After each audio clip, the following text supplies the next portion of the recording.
Present. Did you talk about trying to win 3 in a row? It would be huge. I mean, this game every year it's such a great game to be a part of. It really.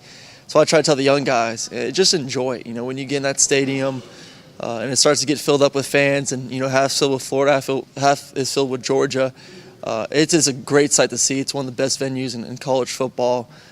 So we just got to have fun, enjoy the moment. But I mean, this game every year means a lot to both teams, to both states, to both fans. It's awesome. I've really been a pleasure to be a part of this game, and to win it 3 years in a row would be awesome. Aaron, you guys have done a good job not using injuries as an excuse, but it's got to feel good with the potential return of Todd and getting Bennett back. It's got to be a plus. Oh, it's huge. It really is great to have, Todd back. I mean, those two young running backs have done a great job. I mean, unbelievable job, and they're still going to be playing a lot. It's not like they're just, okay, you did your job and you're done. I mean, they still are going to be getting a lot of reps during the game. But Todd, he's just a difference maker. And in the run game, allowing us to use play action, catching the ball in the backfield, just brings a whole excitement to the game. And then also get Michael Bennett back is great. So I think, last week we had a great week of practice of getting those guys up to speed a little bit and started off really strong yesterday with a great practice. So it feels good to get some guys back. But those young guys, like I said, are still going to be playing, and they've done a great job of continuing to work hard in practice and get our timing better. Getting Todd Gurley back, it's big for the offense. But what does he bring besides just one of the top running backs in the nation? I noticed when he came back to practice, also social media guys on your team were, hey, number 3's back. Oh yeah, it's excitement. I mean, when he makes a big run and runs someone over, gives someone a stiff arm or something like that, it gets everyone pumped. It gets the offense pumped. It gets the defense pumped. It just brings another, just some juice, to the team. So, we all know what he can do, and it's like I said, I'm pumped. Everyone's pumped. He makes my job easier, that's for sure. What do you anticipate being, generic question, but what do you anticipate being the keys to being able to get a victory? Play tough. I mean, it's not going to be a complicated game, I don't think, by either team. It's going to be line up, play football, and who's going to be tougher, who's going to be manlier, and those, whoever accomplishes that is going to win the game. We know it's going to be a battle to the end. Pretty much every single one of our games this year has come down to the very last drive, to the last quarter. So, whatever team comes out feistier and ready to go and executes and doesn't turn the ball over, doesn't commit a lot of penalties, it's going to be the team that wins. The last couple of games, the 2 games that you guys have won in a row against Florida have kind of been, the game hasn't had necessarily a flow that you would want, down 17-3 2 years ago and then coming from behind. The way that you guys have played this season, does that kind of prepare the guys in the back of their mind that whatever happens in the first or the second quarter, that you guys are prepared to just keep going forward and just make this team has been resilient all year long, no matter what game we've been in. We have plenty of experience in any kind of situation, and it really and it's going to help us Saturday, because there's going to be some tough points in the game where offense might be struggling, defense might be struggling, but you just got to keep pushing. You just got to keep playing. You got to keep fighting, because like I said earlier, we know it's a 60-minute ball game, and like I said, every single game we've played in this year has come down to every single second matters.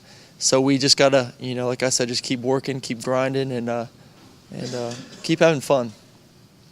After what y'all experienced early on in the season with injuries, do you ever go into a game now worrying that one of your skilled players will go down with a knee injury? No, you can't worry about that. We understand it's a physical game. We understand that injuries are part of the game. And we're not the only team in the country facing injuries right now. I mean, you look at the team we're playing this week. I mean, they've faced a lot of injuries this year and are having to overcome that. But you just have to go out there and execute, because once you start worrying about injuries or letting up a little bit and not competing to your max, that's when the real injuries happen. So we just got to go out there full speed.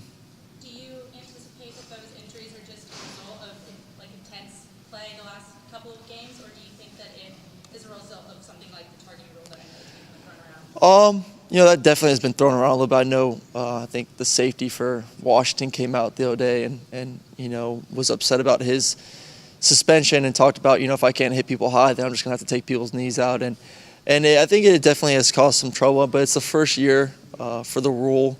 So I definitely think there's, improvements to be made and different techniques that guys are going to have to learn when tackling or running the ball. So, but some things are just freak accidents. Michael was a freak accident.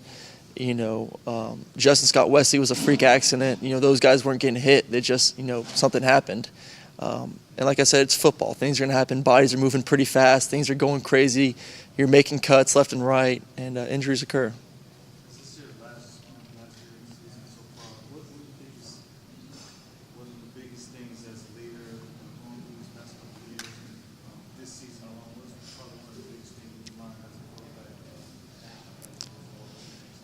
Keep fighting, to keep preparing hard, to keep the faith, because things are going to get bad. You might lose a couple, you might win a couple, but to stay focused, to continue doing what you need to do to prepare each week, and that's watching film, X amount of hours a day, studying the game plan, go out there and really focusing on practice. Like I said, no matter what, no matter if you're feeling like crap because you lost a couple games or you're feeling great because you won 3 in a row, just being that same person day in and day out and knowing what it takes to win games. Aaron, you've said after the Missouri game and after the Vanderbilt game that Missouri has some tough games on their schedule where one of the things that needed to happen happened last week. So you guys are kind of still in contention. Is that something that you guys still talk about amongst yourselves? That, hey, the season's not over, we still do have a chance to get back to it? Yeah, we discuss it a little bit, but we know we need to take care of business ourselves. We know that if we lose one more, that there's definitely no shot of getting to Atlanta. So we just have to take care of our business to win out, and put ourselves in a situation that if they do lose a couple more, we're right there to take over the East. How real is it to root for South Carolina? It was painful, I'm not gonna lie. And it was a stressful game to watch too, especially being down 17-0. I think it was at the end of the third quarter. So it was tough, but you gotta do what you gotta do sometimes. Were you impressed by Shaw? Oh yeah, it was unbelievable to come back in the condition he was and to lead the team up and down the field and then do what he did in overtime. Yeah, definitely thankful to him. I got his number. I actually got to shoot him a text and thank him later. I understand you addressed the team last week. Look out of the ordinary to get up earlier in the week and speak to them. What did you tell the football team? Just to keep fighting. Pretty much what I said. It's a long season, and who knows what's going to happen. It's the SEC. Teams are losing left and right, and just to stay the course, to stay focused, to really take the bye week as an opportunity to look at yourself and figure out, what do I need to do individually to get better? What do I need to do to help this team out? And but most importantly, understand that like I said, it's a long season. If we take care of business ourselves, finish up 9-3, who knows what can happen with Missouri, and just go from there. There's only been 2 other quarterbacks that have beaten Florida 3 times in their careers at Georgia. Do you know who they are? Blue and someone in the 40s. Johnny. It's my face red right now. Always asking me these questions. He always kills me, I swear. Someone prepare me. You, being a Florida guy, I know it was a Florida, Georgia kind of toss up when you made your decision to come to Georgia and be only the 3rd guy in Georgia history to have 3 wins against Florida.